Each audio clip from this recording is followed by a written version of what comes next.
One. Hello, everyone. Welcome to another edition of Interviewing the Legends. I'm your host, Ray Shasho. T-Bear boasts a career that spans more than 40 years, one that led to a string of noted solo albums and collaborations with a dizzying list of revered artists.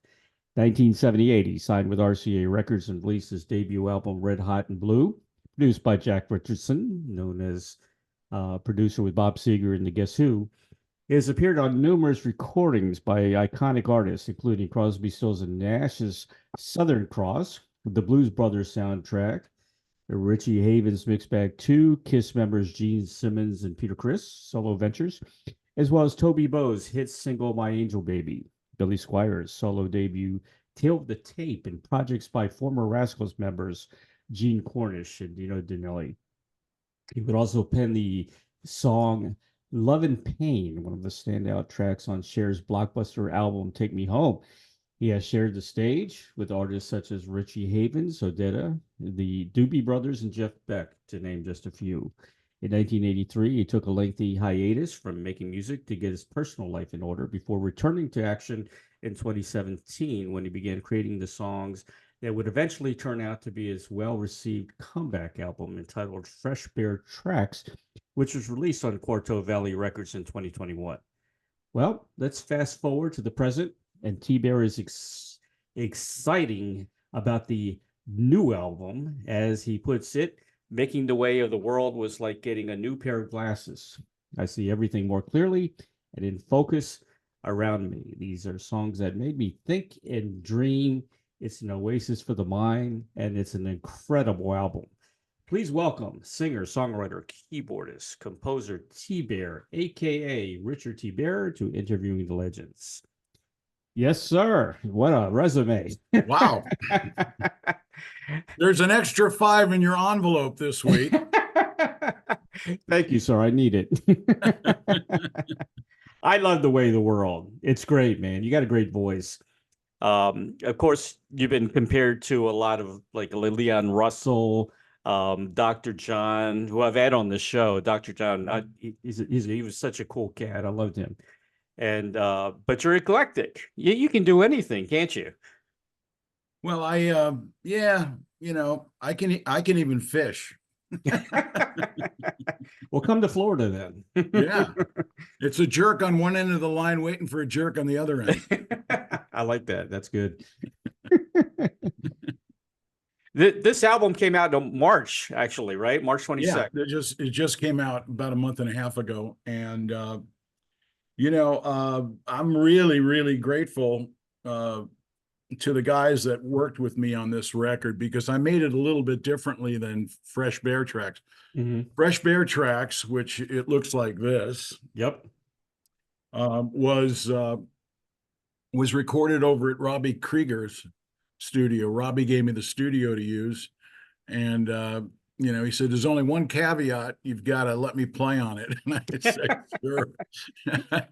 So Robbie Krieger, Stephen Stills, Edgar Winter, Tom Scott, the E Street Horns. Who else played on it? Some of the guys from the Heartbreakers, a couple of musicians that played with Steely Dan, some of the Wrecking Crew, just everybody, the late Mike Finnegan, Bent Montench, everybody showed, Will Lee, everybody showed up and played on this record. And it was my comeback, having taken a hiatus. And, I'll just tell you a little bit, a quick backstory, and then we can get into the new album. And Sure. I took a hiatus to raise a family and kids, mm-hmm. and I was married for 20-something years, and then got divorced and met a new girl, and 2 years later we got married, and she went back to school as an adult over at UCLA in LA, and I'd been for the last 20-something years working selling light bulbs, and that was my day job. I went door to door and house to house and business to business, and I had a little company called Bear Lighting in Santa Monica. And really? Yeah. Oh yeah. Every day. What kind of light bulbs? Light bulbs. I mean, any kind? R30s.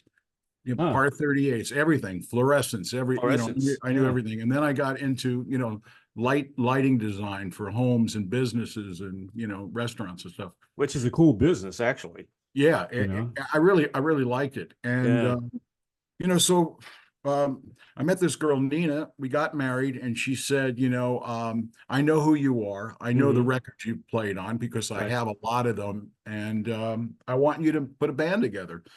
And she nagged me for almost 2 years. And finally, I gave in and I put a band together called T-Bear Hmm. and Route 66. And the best way to describe that band, it was 10 members in that band. It was, uh, wow, Denny Sidewell, the founding member of Wings, Lawrence Hmm. Juber from Wings, uh, La Bamba, Mark Pender, Joe Sublette, the guys that played with E Street Band, a couple of the guys that played with Leon Russell, a couple of backup singers, and it was like the modern day Mad Dogs and Englishmen. And we Right. played like every Tuesday night at a little joint in the valley. The place was packed. There was a line down the street. And a guy at a record company got a hold of the vibe and came in, saw me, and said, "Wow, let's make a record." I said, "I've already finished one," and Hmm. he said, "Well, can I hear it?" And I said, "Sure." And it was Bruce Quarto from Quarto Valley Records. Yeah. And what happened was, and this is the heartbreaking thing about that album, just when we were finishing it, my wife Nina was diagnosed stage 4 cancer and Oh passed my God. away I'm so sorry. 6 months later. And Mm. just before she passed away, and this is the reason I got back into it, was because of her. Yeah. Um, Before she passed away, she wrote me a note. She said, "Finish the album, go out on tour, uh, never cancel another gig, live your best life, and fall in love again." And she Hmm. wrote that down for me in a note. And I look at that note every week, and I honor her by making records, going out on tour, never canceling gigs, Hmm. and Yeah. you know, so Fresh Bear Tracks is dedicated to Nina, and the last song on it is called Nina's Song, Hmm. right down there. Beautiful. And Beautiful. it's a beautiful, beautiful Yeah. honor song. They play it over at Paris Radio in France almost every day. It's very Oh, sentimental. They yeah. love that. And thankfully, I was able to make a really good record. Hmm.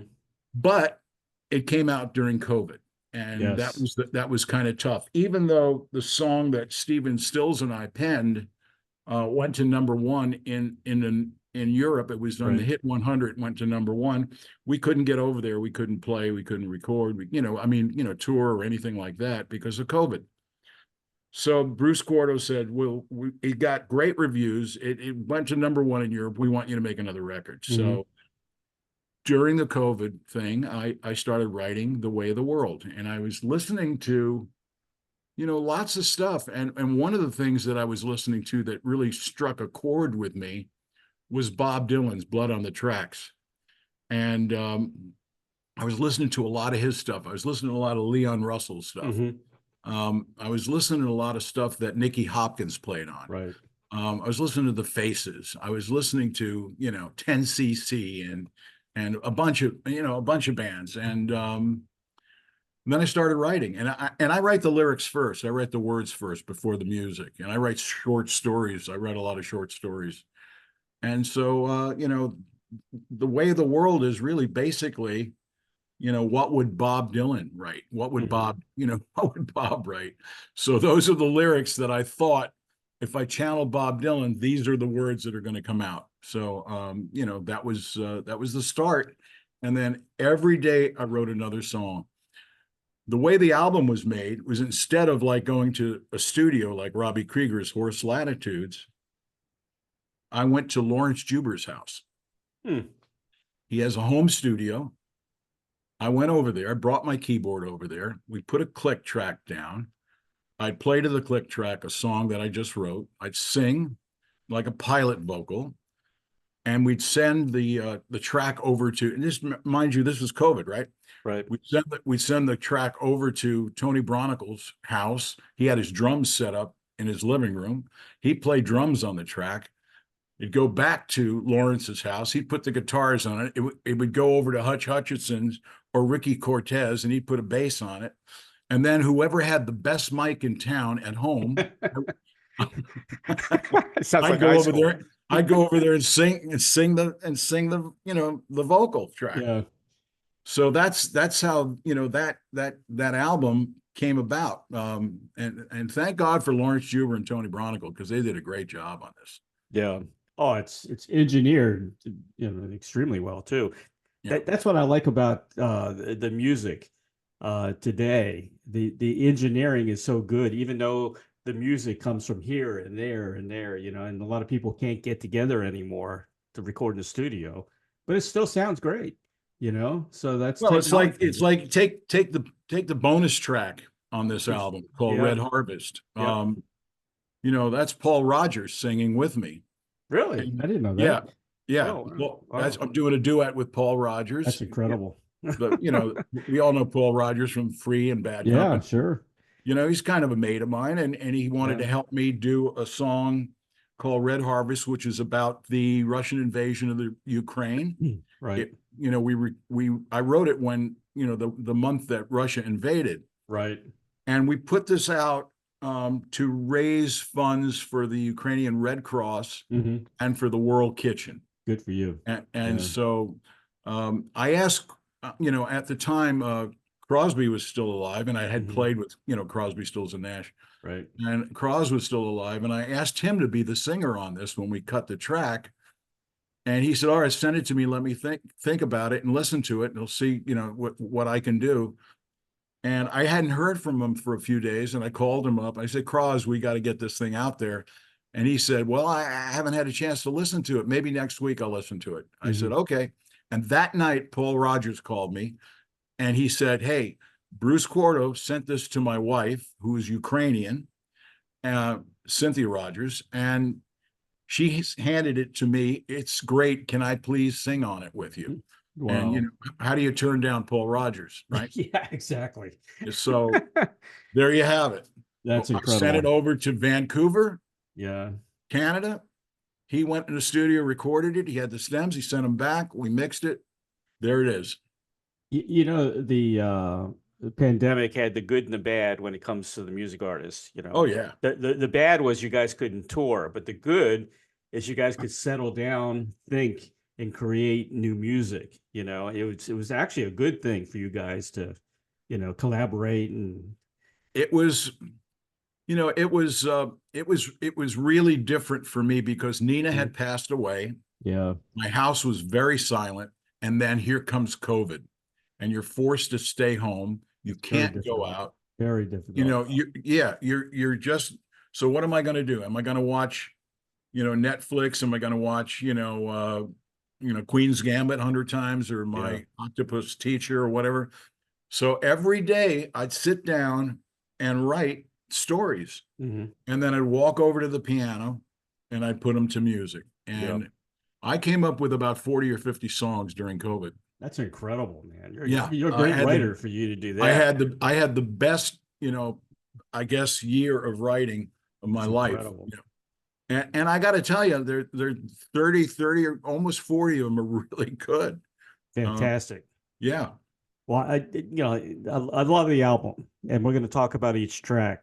Did Reggie McBride, was he on there? Did he play? Reggie's on here. Yeah. Yeah. Reggie. I had Reggie on the show. He's a cool guy too. Oh, he's a really cool guy. Yeah. Yeah. He plays on They Can Kill You. Okay. On that track. And he also played all over Fresh Bear tracks. He was on all over that record. Yeah. Incredible musician. He really is. I'm going to start out with The Way of the World. Okay. To me, that's a hit single. I was a top 40 DJ back in the late 70s. So I know what should be on the radio. Real radio. Real radio. And that's a hit single, man. And like you said, that's an homage basically to Bob Dylan. Very Dr. John's sound. I love Dr. John, man. He was great. Mac was one of a kind. I loved him. Yeah. He was cool. He was a little hard to understand when I interviewed him because of that accent. Very heavy accent. And he loved what was cool was my background. My mom was Cuban, and he Right. loved that kind of music. You know, he met Celia Cruz and Sure. knew all those people. You know, because he did a Yeah. lot of session work too. He was a cool guy. But I love it when I see you behind the piano, behind the key, and you kind of remind me of your mannerisms Well, you of know, Dr. John. there's three guys. There's three guys I admire and channel.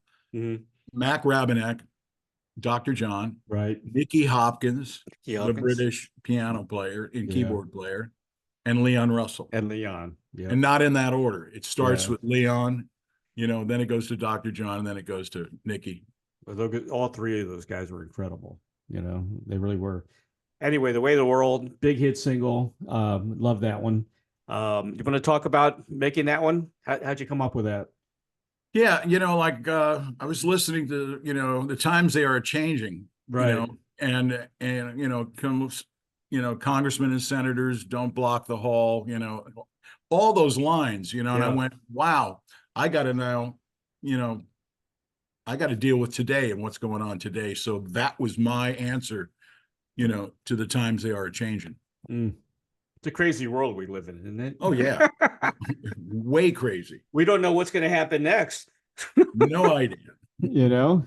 Yeah. For me, there was a break in the Matrix when John Lennon got shot and killed. That's when it started for me. I said, something's wrong here in the universe, because Yeah. no one expected that.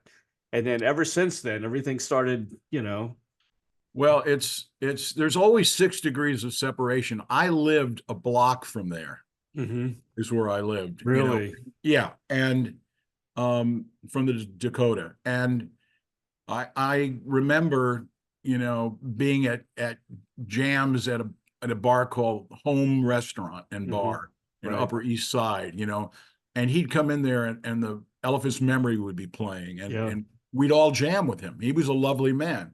Mm. And it was an unspoken kind of respect thing that happened in that neighborhood, that when he and Yoko were walking around or going shopping or whatever, nobody looked at him. Yeah. Nobody talked to him. Exactly. And that's the way it was. And his producer at the time, Jack Douglas, who was producing his album at the time that he was killed, is a really, really close friend of mine. And he tells me great stories about John. He also hires me to play on a lot of sessions because I play kind of like Nicky Hopkins and those guys. And he says, you're the only guy I know around that plays like that. It's True. Yeah. I was fortunate to have Julian on the show. And I mean, that was like talking to John, Yeah. It really was. Absolutely. It blew me away. He's such a nice guy too. But like you said, what pissed me off is John was the kind of guy who wasn't stuck up. I'm a Beatle. He didn't care about it. Not at all. Not at all. He was around New York. He had a very dry sense of humor, but it was to the point. It was really. He loved New York. He was just like one of the fellow New Yorkers, just walking around doing his thing. That's it. And then you get a lunatic. Unbelievable. I hate that. Yeah. Sign on the Dotted Line. You know what that reminded me of? It reminded me of a Jerry Rafferty tune for some reason. Okay. Very, very close to that. You're the first guy that's picked up on that, and that is the secret sauce. Jerry Rafferty is the secret sauce on that. You're the first person that has interviewed me, and I've been interviewed recently by a lot of people. Right. But you're the first person that found the secret sauce on that song.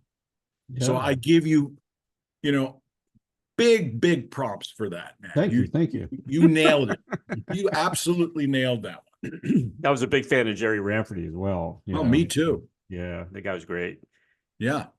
Great song, man. Love the track. Before the Fall, another great tune.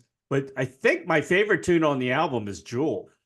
Oh my God. You know what this one reminds me of? It's kind of cinematic because you picture in your mind, it's a lot like Sinatra's One for My Baby. It had that kind of feel, That's what it's supposed to feel like. And to me, it sounds like a classic already. Yeah. That's to me the best song on the album. I love that. I'll start with Before the Fall. That's an homage to Brian Wilson. Okay.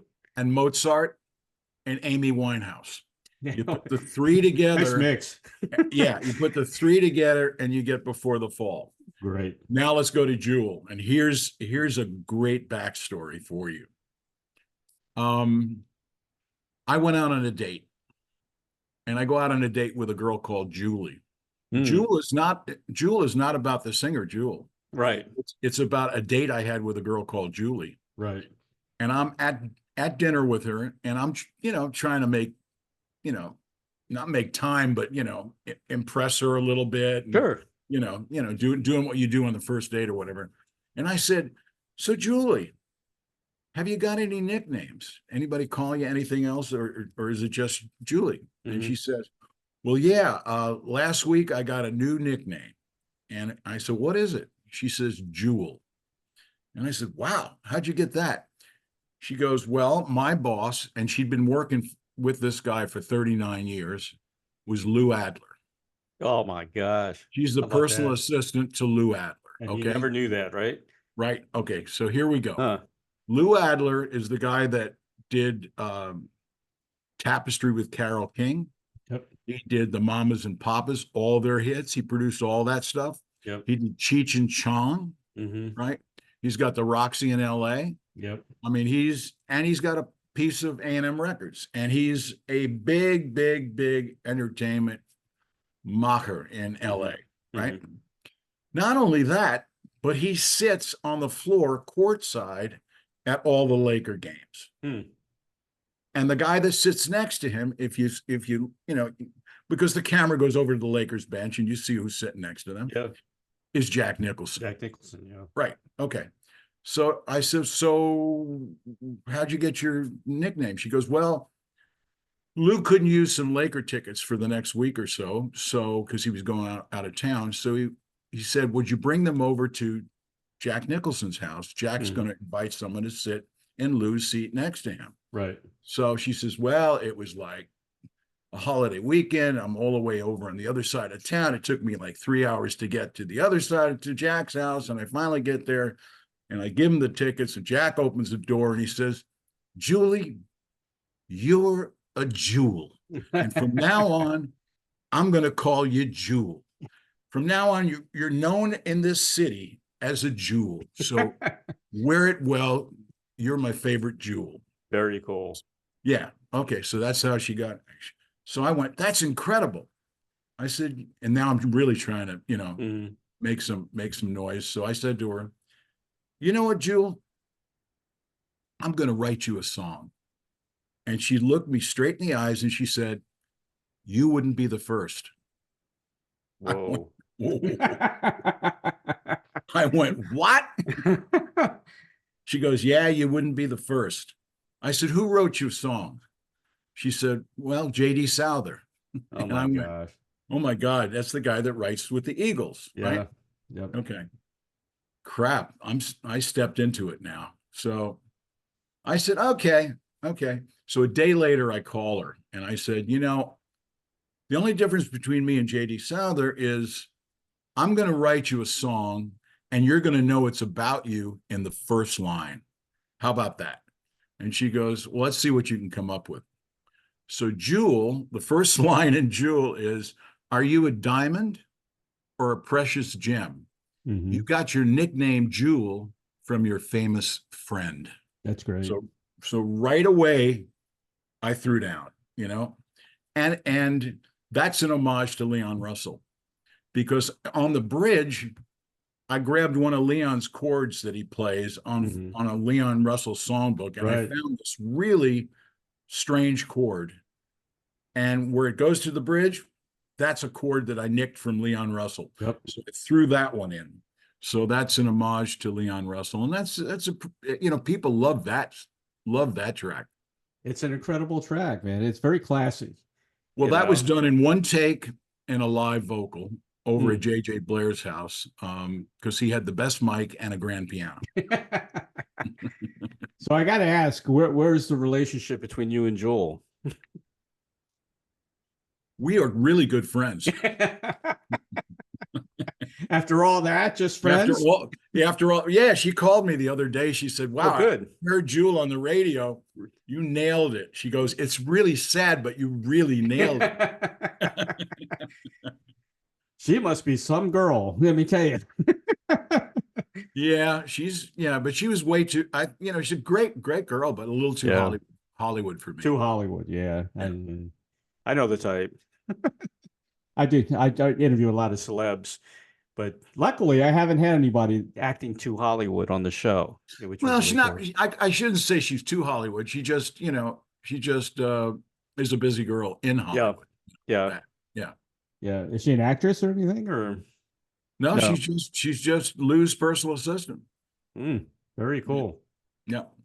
Well, I love the tune, man. That's actually one of my favorite tracks now of all time. You know, because it brought back a lot of Sinatra memories for me. I was a Yeah. big Sinatra fan. Oh, I was a huge Sinatra fan. He Yeah. once called me over to his table. You're He kidding had me. walked into a place I was playing in New York City, Right.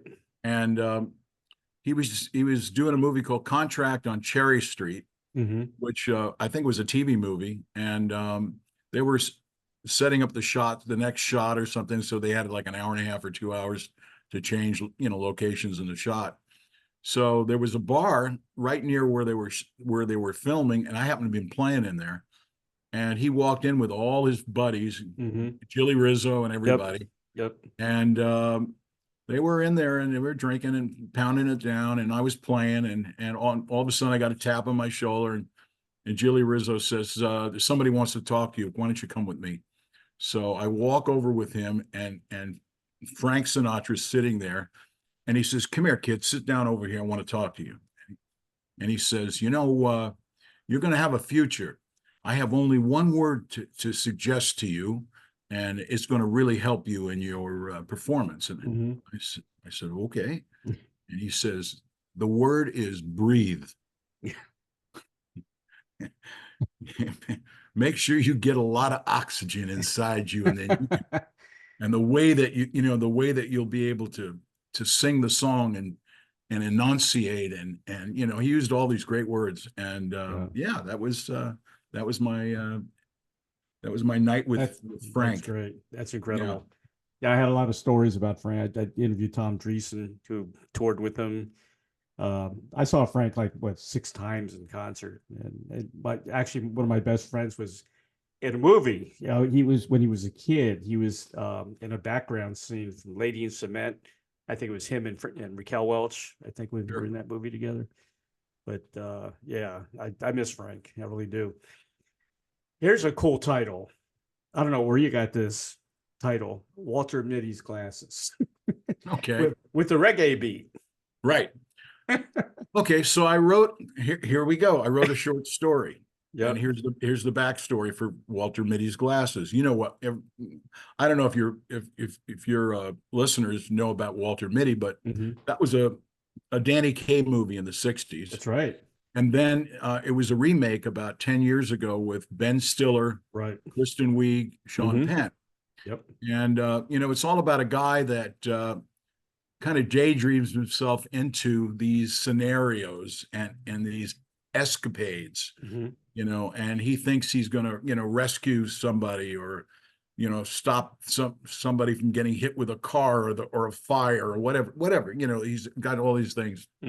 So here's the quick version of the short story.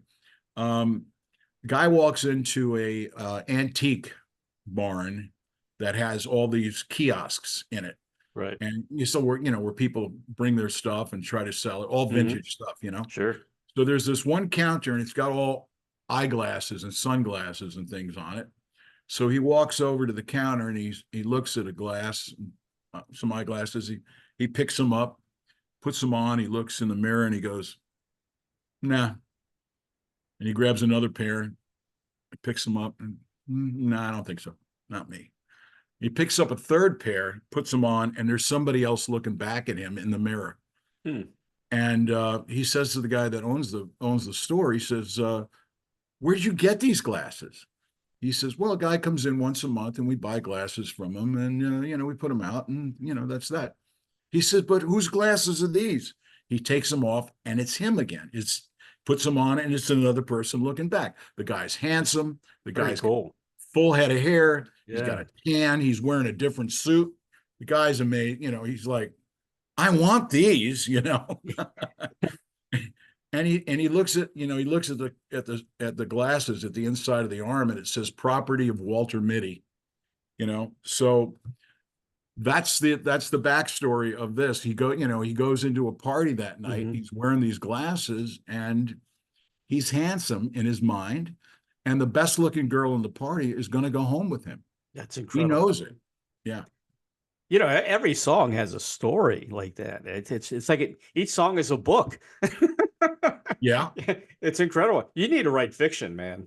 You got that kind of mind. Because you said the word book, and everything is 6 degrees of separation. Right. The next album is Right. called The Book of Secrets. The Book of Secrets. That's Yeah. what I'm working on right now. Excellent. I'm a writer. I've written like 3 or 4 books. I'm writing a book now. First fiction book I'm writing right now. Okay. I'm having a blast with it. But yeah, if you got that kind of mind, you should be an author as well, writing stories. Well, I'm working on a song right now for that album, The Book of Secrets, called The Ballad of J.D. Salinger, the guy that wrote Catch Me Rye. One of my favorite books as well. And then the next tune that I'm working on right now is called No Reservations. Mhm. Anthony Bourdain. Yes. Excellent. Song about him. So, that's what I do. I write stories and, put some of them to music. That's what we need today, man. We need to escape. Yes, sir. I love to escape. A change will do me good. I'm sure you've already heard the references to Bo Diddley on that one. Well, that's the homage to Bo Diddley. Yeah, it's got to be a Bo Diddley beat because no one's put one out in a long time. Yeah, So that's I true. wanted to, do something in the Bo Diddley flavor, and then throw in a little maybe Deep Purple organ something on it. Yeah. Excellent track. The Bird Has Flown. By the way, that track went to #1 Easter Sunday in Europe in the hit Europe. 100. Is that right? Are you going to tour? Are you going to tour Europe? Oh yeah. Good. Yeah.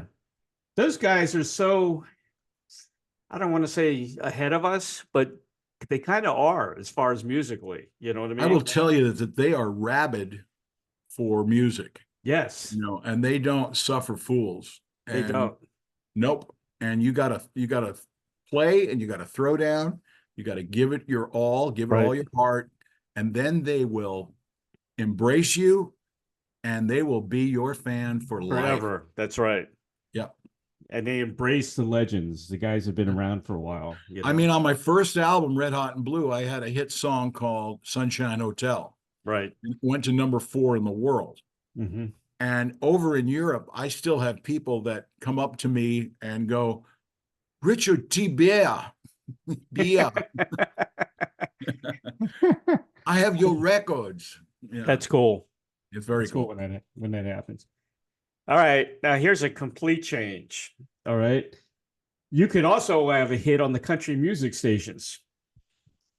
And I'm surprised, and they probably will. You're going to get some country artists that want to start recording your music because you do have a country flair as well. I mean, Breathe reminded me of a Kenny Rogers. It was kind of a Kenny Rogers thing in a way.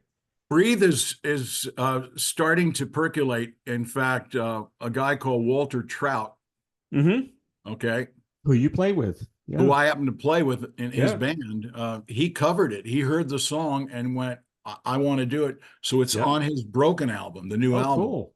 So he covered it. I was supposed to have Walter on the show recently. I don't know what happened. He got busy or something, but they were arranging it. Yep. Yeah. Because, I'm a big fan of Walter as well. I'm a huge fan of Walter. I've written him a few songs on his albums, and I tour with him. And I'm going to go out on tour with him in July. Yeah, he's great. I had on the show yesterday, Kim Wilson from the Thunderbirds. Oh, wow. Yeah. Yeah. He's a good guy as well. He's got a new album coming out. But yeah, do you like country music? I mean, because some of your songs, you can go that way as well if you wanted to. Yeah, I'm writing some writing some country songs right now, Really? and I'm sending them to Nashville to the people at Quarto Valley Records Nashville. Ooh, that'd be nice. And they're going to place them for me. And yeah, and I like country music because I was really into, back in the day, Waylon Jennings, Willie Nelson, Merle Haggard, all the original, the OGs of country music. And in fact, last weekend, I was playing a gig in Bakersfield, which is about 100 miles outside of LA. And there is a thing called the Bakersfield Sound. And that was Buck Owens and the Buckaroos. Yep. And Merle Haggard, and a bunch of those country guys, So yeah, I love that old stuff. I love that stuff. I was a big fan of Hoyt Axton. Hoyt Axton was great. I loved him in The Pusher. Yeah, it was one of my favorite songs. I loved Waylon and Willie. They made Waylon Jennings and Willie Nelson made an album once called Waylon and Willie. And I remember going to dinner at RCA when I first got signed there. And the guy that ran the record company was from the refrigerator division in Mexico of RCA, didn't know anything about records or musicians. And we're at dinner and he says, I swear to God, he says to the head of A&R, he says, I hear we have a #1 record in the charts, in the country charts. He says, yeah. He says, we've got a #1 record, sir. And he says, well, I want to meet this guy, Waylon Willie. That's funny. Yeah. Well, here's my prediction. Okay. T-Bear in the future is moving to Nashville. I don't know. I don't know. There's a lot of great players there. A lot of my buddies have moved there. Really? Yeah. It's a great place now. It really changed a lot, man. It's got bigger and bigger. Yeah. I was in Charlotte 2 weeks ago. I thought it was great. I don't know. You keep talking about the Carolinas. It might be Carolina. I'm thinking about, I'd consider maybe Carolina. Yeah. It's a cool place. Talking about country, how about Red Harvest? I mean, you get that country feel, that country voice going on there. That's a great song, by the way. Thank you. Yeah, that's big time. How come it was a bonus track? That's a bonus track, yeah. What made you put it as a bonus track? Well, I thought, we were having a problem of abundance because we had about 18 songs that we had to fit on this record, right? That are recorded, and we got our 12, and Lawrence and Tony and I were comparing our lists and this and that, and there was one song that didn't get on that I wanted. So as a, attaboy, right? I said, okay, but I want to put a bonus song on here, and it's going to be Red Harvest. And they went, done. Yeah, because it's such a influential tune. Oh yeah, and it's like I said, it's Paul Rodgers and myself singing a duet, and there's a YouTube video of Paul and I, and it's I got to check that out. You'll really like it. We did it homemade. It was right during COVID thing, so we had to do it kind of carefully.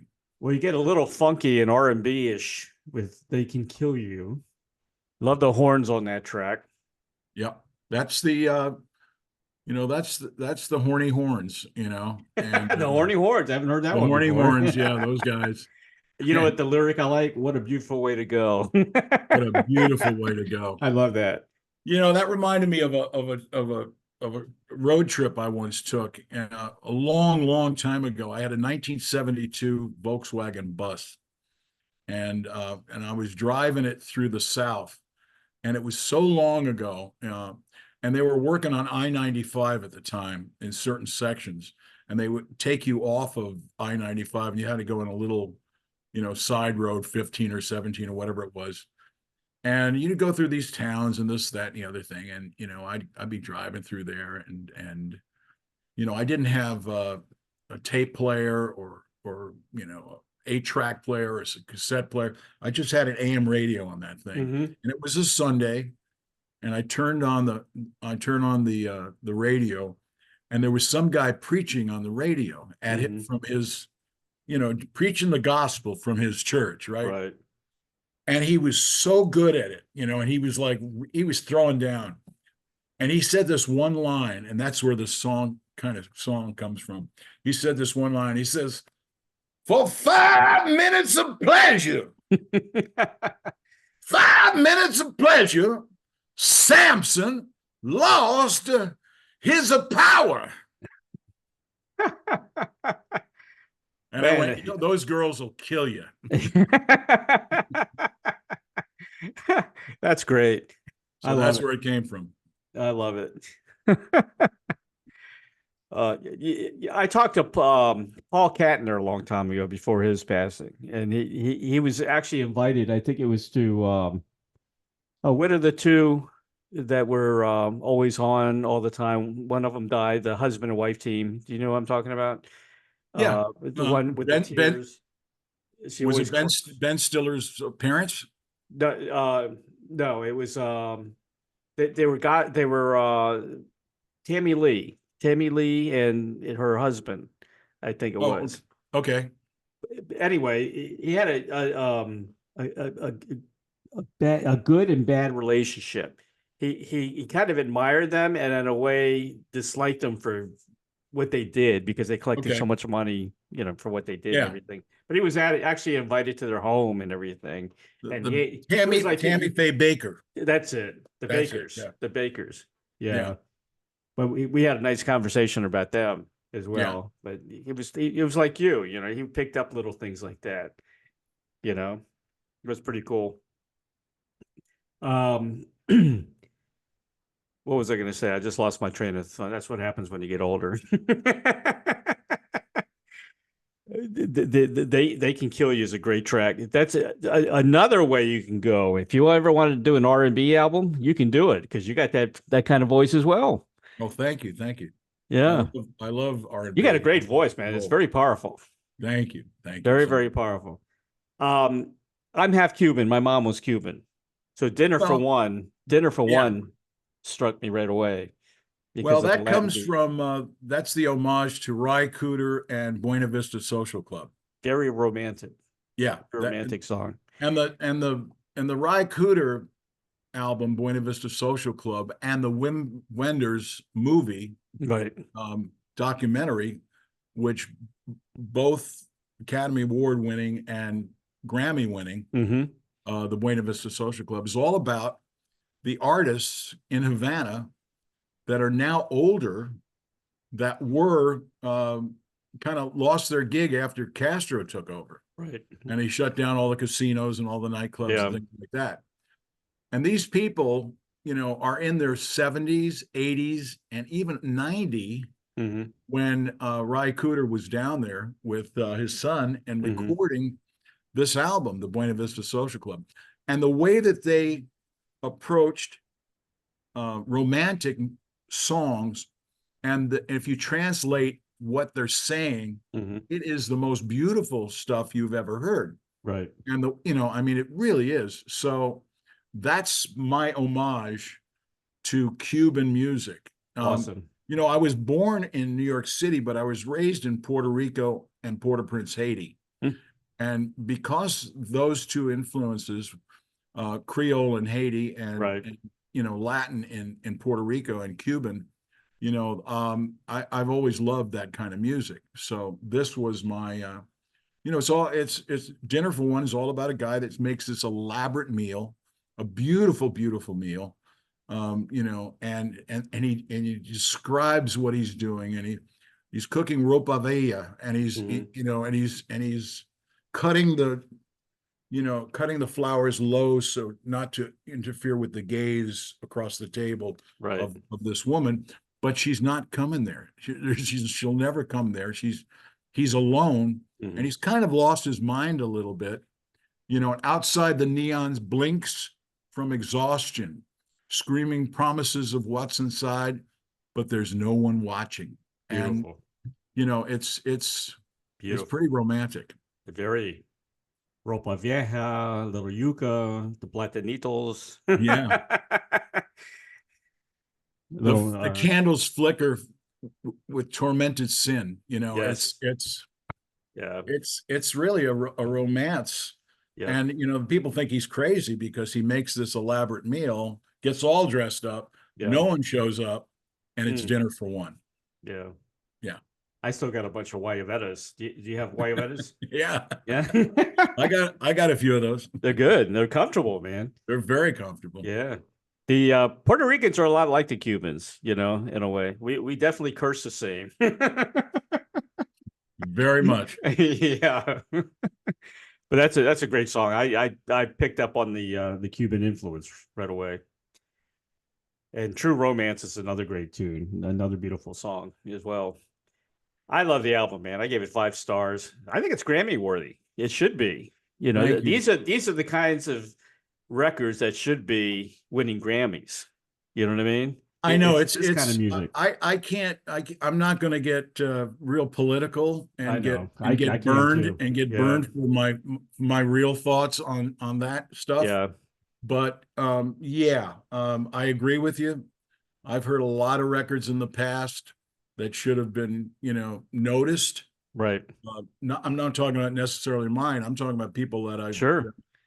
I've played on or know that have been recorded, that, you know, because they're not, you know, in the I don't know what the word is, in the mainstream of the politics of That's what it is. acknowledgement. Yeah. Okay. Yeah. And it's political. And Believe me. sometimes it's the record company, you know, that It's that, yeah, it's that, You know? and you know, and getting, you know, the people that vote for the Grammys, the voting members, right. they may not even know that album exists. Exactly. Exactly. And Because it's- it doesn't exist because someone's got it on his own personal Right. CD Baby label, Yeah. you know, Yeah. and they'll never see it or never know Right. it, you know. But I agree with you, man, and that's a beautiful, beautiful tribute to me. 5 stars is amazing. Thank you so much. You know, this is why I make these records, because Yep. you know, it's for people that have, let's put it this way, a relationship with Mhm. music Yep. on a daily basis. Yeah. And that's what we have, a relationship with music on a daily basis. And that's one of the reasons I got signed, you know, Yep. to the label, because I sat down with Bruce Quarto and his team, and they said, well, who are you making these records for? Mm-hmm. I said, well, I'm not a pop singer, you know, I'm a singer-songwriter with stories to tell. Yep. And I want to make these records for people that still go out and buy records, buy vinyl, buy CD, buy whatever they're going to get their hands on. And now what's happening is they want a record that's original, that they've never heard the songs before, not a remastered version Mm-hmm. or a best of version, because a lot of their favorite artists are gone. Yeah. That's right. And Dropping like flies, man. yeah, a lot of them are gone. So I want to carry the torch and carry the flag for those people, so that they get to have new music in their house. I always wanted to be an A&R guy. I don't even know if they have A&R anymore, because I'd be fantastic at it. And guys like me should be up there in the music business, but of course Sure. we're not. You know, because I was an A&R guy once. Were you? Yeah.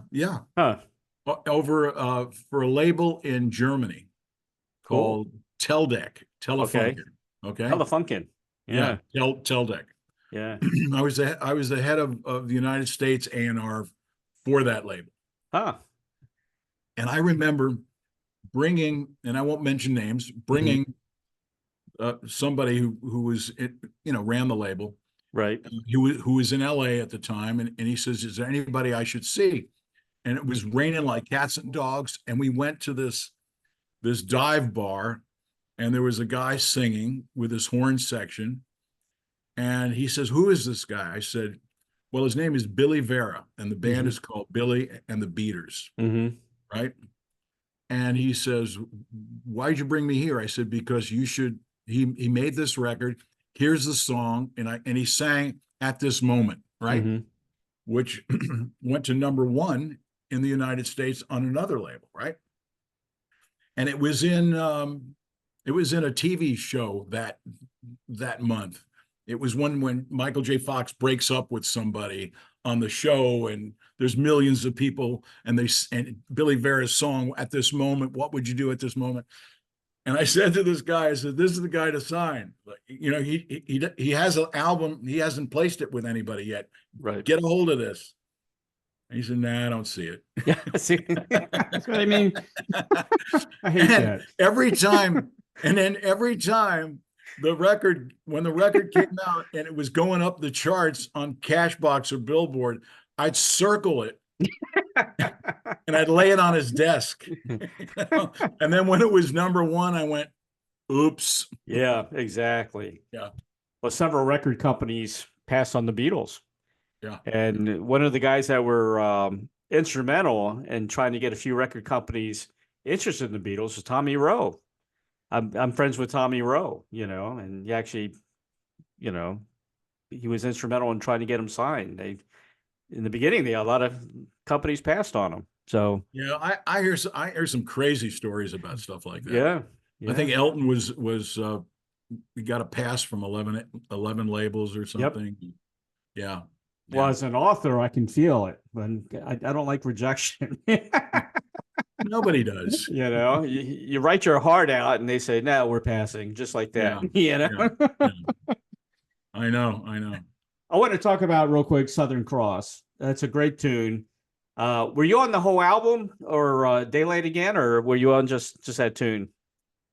I was on that tune and a couple of other things that didn't make that album. Okay.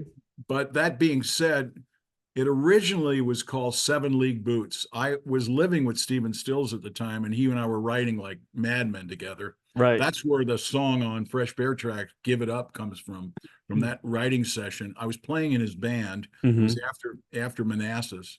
Right. And I was doing Gene Simmons' album, Peter Criss's album, Cher's album at the same time, the Blues Brothers. I was doing like 5 albums at the same time.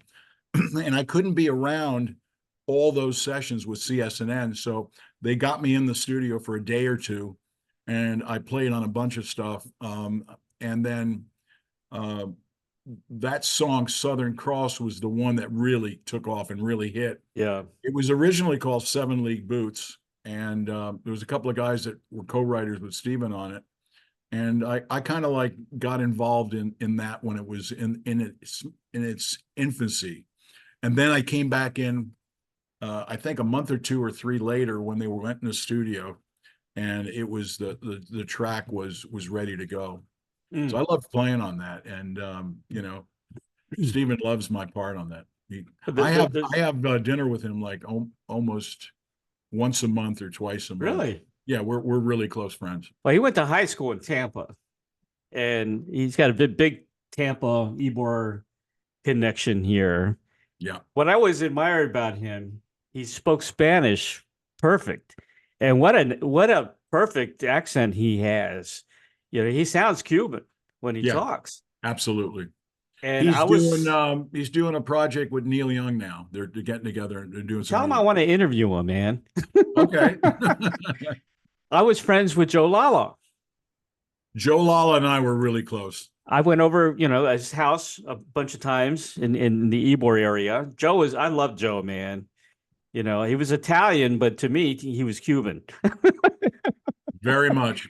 You know, he was a great guy. And he was in Stephen's band when I was in Stephen's band. Yeah. You know, Manassas was a great band. I mean, I wish that band would have carried on, but you know. And some other guys on that record. You mentioned Michael Finnegan, which I've had on the show. Michael's I loved Michael as well. And Joe on drums. Joe's another good guy. I've had him on the show too. Him and Kenny both were on the show. The Barnstorm guys. I'll tell you a quick Stills and Finnegan story. Okay.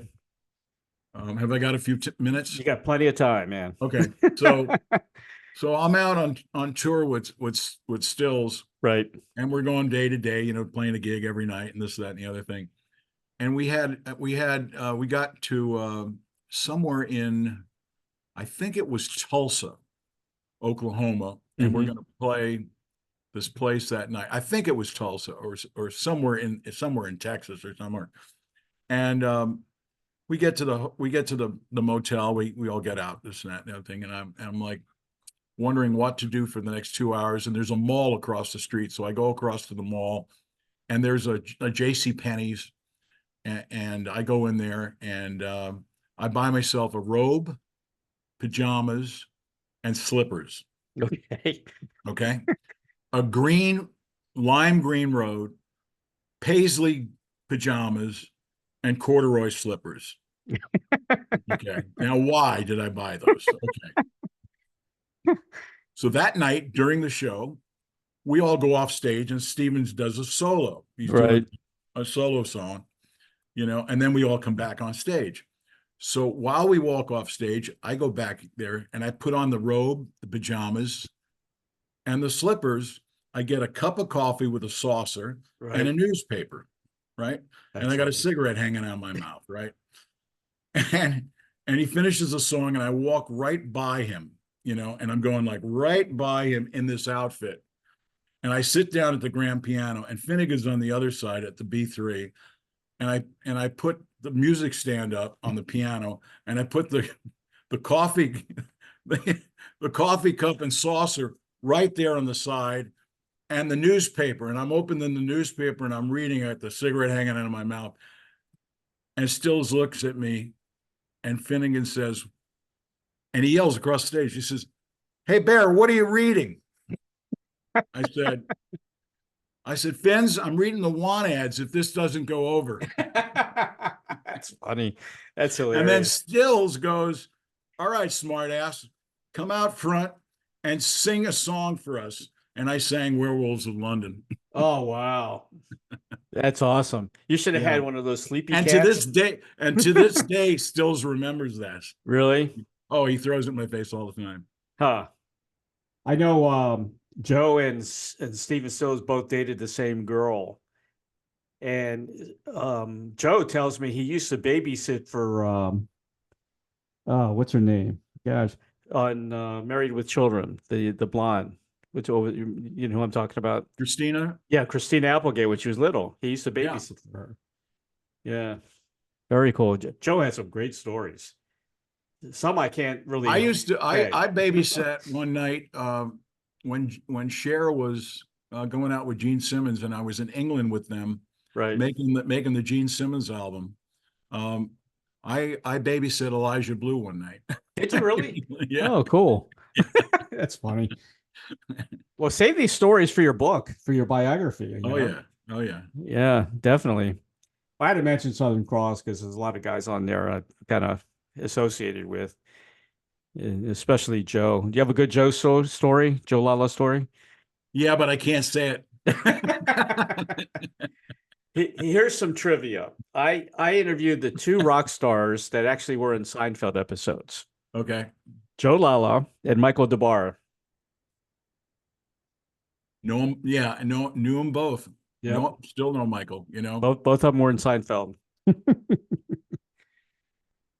Very cool. You give a lot of kudos to the producer, Bronicle, right, Tony? That's how you pronounce his name, Tony Bronicle. And you met Tony because you were working with Ricky Lee Jones, correct? Yeah, he was playing. It was like his first real gig. He was from Texas, from Houston, Texas, and he got a job playing on the Pirates tour, the Pirates album that Ricky did. I was associated with Warner Brothers in those days. Had some friends over there, and they called me up, and I knew Ricky pretty well, and they said, "Hey, we can't find Ricky." And this is how this whole thing happened with Tony and getting me getting him as a producer for me. Can't find Ricky, and she's somewhere in LA, but the whole band is in Austin, and the tour starts tomorrow. And if she's not there, we're going to pull the plug on the tour, and the tour is going to be over. Can you find her? So I found her. And she had been, and she's clean and sober now, but at the time, she had a little problem, and she had a little heroin problem, and I ended up taking her away from where she was I'm giving you the PG version of this. Right. And I got into a car. I went to Van Nuys Airport. They had a Learjet. Warner's had a Learjet waiting for me, and I flew with her to Austin, Texas. She got to the gig 15 minutes before showtime, went on, killed it, and Right. the tour was on. The tour was And saved. Tony Bronicle says, "You saved my job. How about that? I will owe you forever. I don't know who you are, but you got her here, and you know, God bless you." Yeah. So when I told Tony, I want to make a record again, Tony says, "I'll do anything I can for you, and you have my undivided attention and support, because because if not for that, flying her into Austin, the tour would have been over. My gig would have been over, and that launched me." So I love people like that don't forget what you did for them. Yeah. A lot of people would say thank you, and you never hear from them again. Yeah. And you don't ask for anything. You just want, No, because to be honest with you, I cleaned my act up, because I was doing everything what everybody else was doing, and what we did in those days. Sure. And February 8, 1983, I put everything away, put everything down, got clean and sober, and I just celebrated 41 years of sobriety. Congratulations. And so what I do is I give back to the music community, to the musicians. And I've helped a lot of guys get clean and sober. I heard that. And do that on a daily basis. Well, thank you for doing that, man. Yeah. Well, and the late Buddy Arnold put together a thing called MAP, Musicians Assistance Program. Yeah. I was on the board of directors of that, and we started a meeting called the Musicians Meeting. Yep. And we all went to those meetings, and then we had a musicians picnic where we raised money to put musicians that had no third-party insurance into detox, into rehab, into halfway houses, no matter who they were, where they were, famous, infamous, not famous, anybody. And MAP helped them. And now MAP has morphed into Music Cares, an arm of the Grammys. Yeah. So, that's what we did. That's awesome. what I do. And I do that, and I continue to do that. I wonder if it reached a lot of the musicians back in the 90s, because of the grunge scene, man. Those guys got hit hard with drugs, I mean, a lot of guys in our generation, so many did get saved. Yeah. I mean, there's so many artists that aren't here that OD'd and continue to OD, by the way. And we'll never hear, what Jimi Hendrix could have done. Exactly. Sad. And I can give you a litany of 20 other people that were missing because they never were able to, But things are so much worse now with the fentanyl. You don't know what you're getting, man. Absolutely. You could be poisoned. It wasn't like that back in the day. No, it was not. It was not. No, it was not. It's very, very, very scary. Yeah, it really is. So you have another job. There's a lot of hats that you wear. The other thing, you had a short stint with Carly Simon, right? As a road manager. Yeah, that was when I was a kid. And really? Yeah. I was a kid, and this is how I got into music. I worked in a music store called Manny's Music. Right. And I met all these musicians that came through there. Right.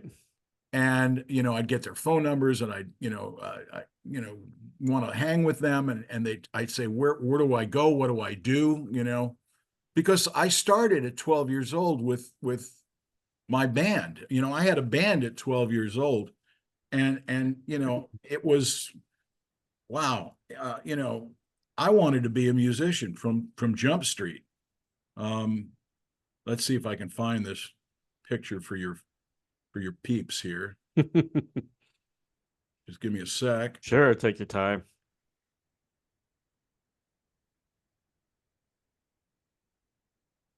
Because it's a funny picture. Is that when you were younger? Yeah, here's me as a soul singer. Oh my gosh. Look at you. All Look right, at that bow tie. Yeah, and wait. Here's working with Gene and Cher. Yeah. Wow. Here's a Florida thing. That's me and Phil Collins on Miami Vice episode. Oh, cool. And here's my band at 12 years old. Oh my goodness. Look at that. That's awesome. So, I wanted to be a musician from Jump Street. That's incredible. My father made brassieres, and I did not want to make brassieres the rest of my life. That's funny. That's true. I was lucky. My dad had retail electronics stores, so Yeah. I did And that. I for a worked at long time. Manny's, and I used to get passes to go down to the Fillmore East. I mean, I was down there every week to see a band. Did I you saw meet Bill Led Graham? Zeppelin. I saw Led Zeppelin open for the Iron Butterfly at Wow. Fillmore East. Wow. I got to jam. I got my first backstage pass. One night there was a jam, and it was unannounced, and it wasn't in the papers, and it wasn't like they weren't selling tickets. It was kind of like you had to know to get in there. Yeah. Kind of thing. And I got a backstage pass because one of the guys in this band saw me demonstrating a keyboard at Manny's, and he said, "Wow, you're pretty good. Come down to the jam tonight." So I went down there, and I'm standing on the side of the stage, and the guitar player looks at me, and he goes, "Come on out." And I go out there, and I sit down at the Wurlitzer, and I'm like, I don't know, 16, 17 years old at the time, and I'm playing, and turns out the band is the Grateful Dead and Traffic and Hot Tuna jamming together. Right. And I'm on the stage at the Fillmore East, and I look around, and I want to do this the rest of my life. So that's what launched me. Wasn't what it launched me. Yorma and Jack that kind of helped you out? I'm sorry? Was it Yorma and Jack that kind of helped you out? Hot Tuna? No, they were, it was a very San Francisco thing. I mean, it was, the Dead and them. And they were very generous. I mean, Jerry Garcia was very generous to me. He brought me out, and but who really took me under his wing was Richie Havens. Really? Yeah. Interesting. Richie Havens had me play on his Mixed Bag 2 album, and then I played in his band, and I was the only vanilla fella in the band, I got to tell you, and including on the album, Yeah. I was great. It was great, and what made me want to be a songwriter was open mic night at a place called Dr. Generosity's, when a guy called Al Bonetta, a music manager, came in with his 2 artists. One was Steve Goodman, and the other was John Prine. And it was when John Prine first started. And John Prine takes the stage, and he starts singing Angel from Montgomery. And then he sings Sam Stone. And then he sings Hello in There. And I went, I haven't heard, lyrics like this aside from Bob Dylan. This guy is amazing. Yeah. I want to write like that. So that's what. You and Kim Wilson have very similar stories, because he was brought up, he was just lucky enough, like you, to meet all those artists, but with all the legendary blues guys. Sure. With Muddy Waters and all those guys, Howlin' Wolf. You got to jam with all those guys, and those guys put them under their wing as well. It's really cool. You guys kind of parallel each other.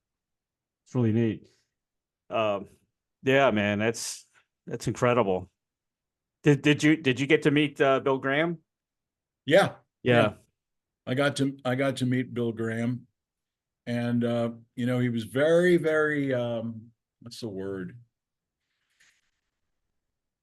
Approachable and non-approachable. Right. He had so much going on, but he was very, very nice. Yeah. He was very polite, and very, kind of businesslike. Very businesslike. See, I got a good business background. I was in banking for years. I was an entrepreneur, but being such a fan of music, I think I'd take the business side of me away, and I'd just be putty in the hands of musicians.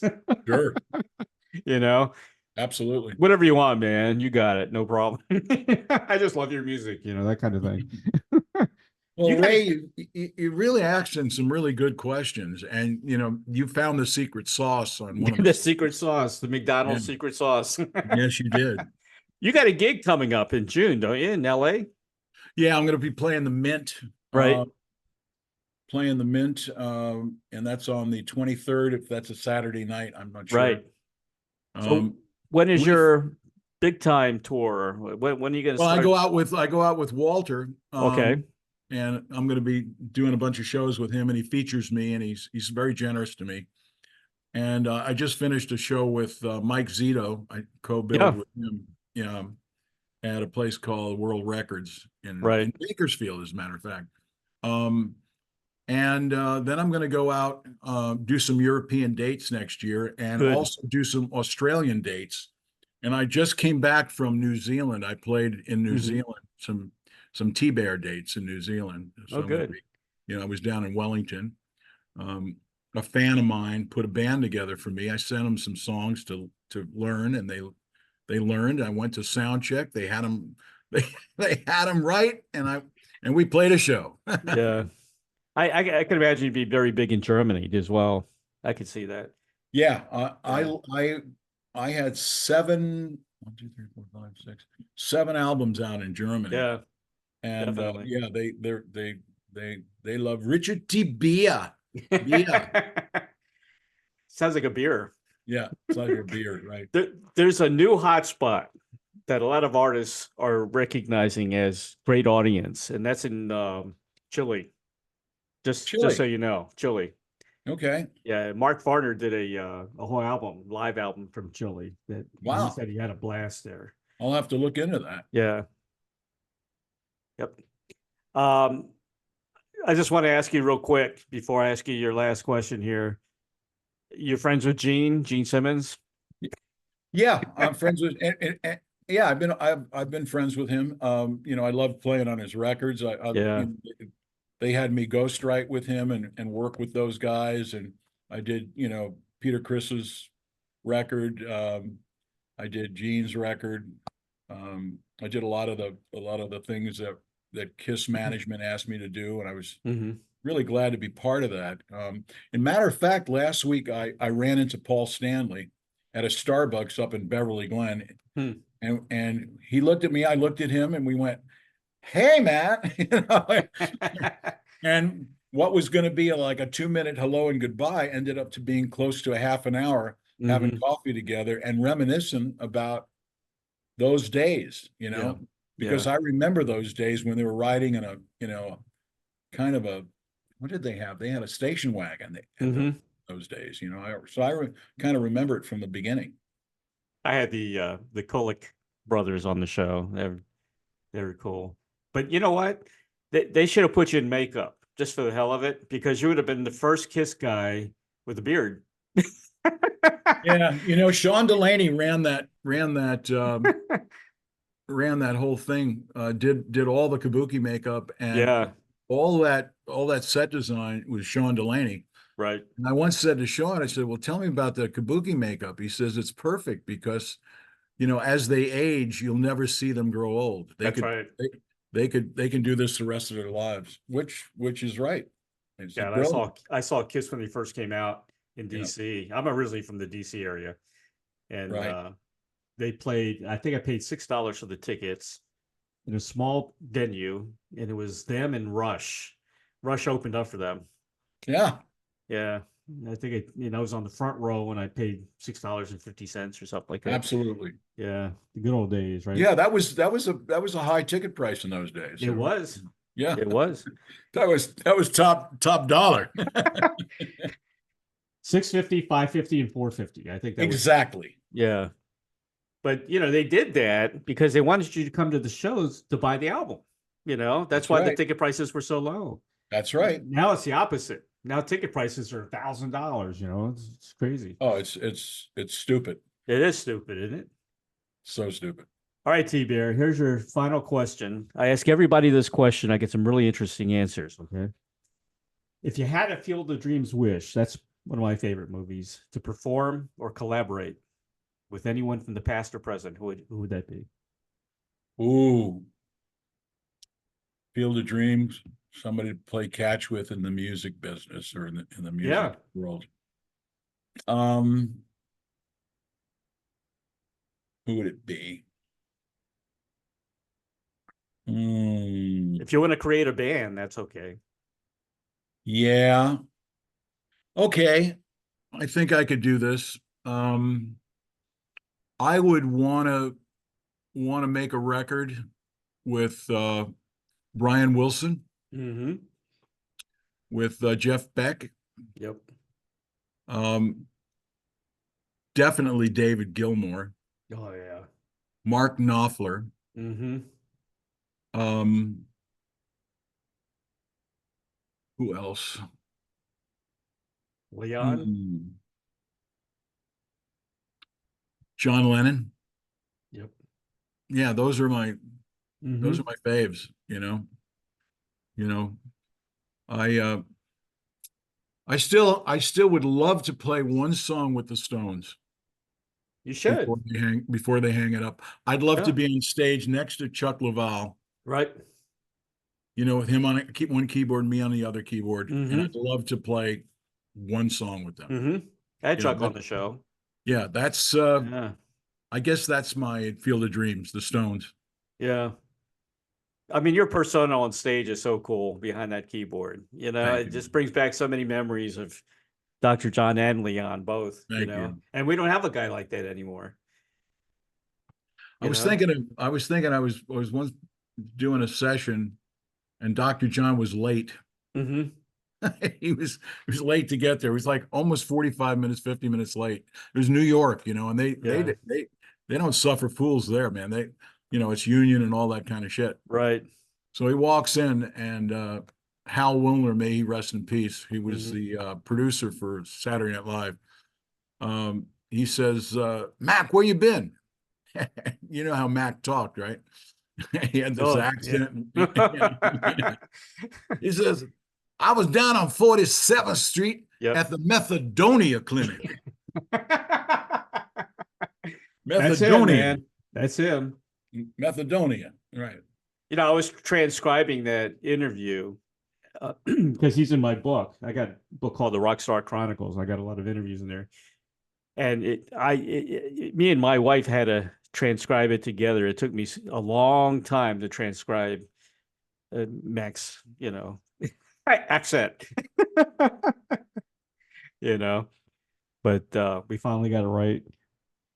So what's next for T-Bear? Well, the book of secrets, this really long song that's going to be about 18 minutes long, 11 pages of lyrics about a kid that runs away from. Right. I was going to ask you about that. In 1951. Right. In Homestead, Florida, gets on a train, winds up in Ellington, Florida, which is the town that Ringling Brothers, Barnum and Bailey, it's their winter home there. My kids live in Ellington. Okay. And he gets off the train there in the morning, and it's still dark. And he gets off the train and he hears this loud thud, thud, thud walking by him. This massive shape goes by him, and he doesn't know where he is or what's going on. And then another one goes by him, and then the sun starts to creep in its gray light, and you can kind of see a little bit. And another shape goes by, and it's an elephant. And he looks across the street, and there's a banner: Winter Home of the Greatest Show on Earth, Ringling Brothers, Barnum and Bailey Circus. And he's standing there as the sun comes up, and he's rode a train all night. He didn't have anything, food, and he's hungry, and he smells all this great smell coming from a tent across the street. And it's the kitchen for the circus folks. And a woman's standing out there looking at him, and she beckons him over, and she says, "Come on over here."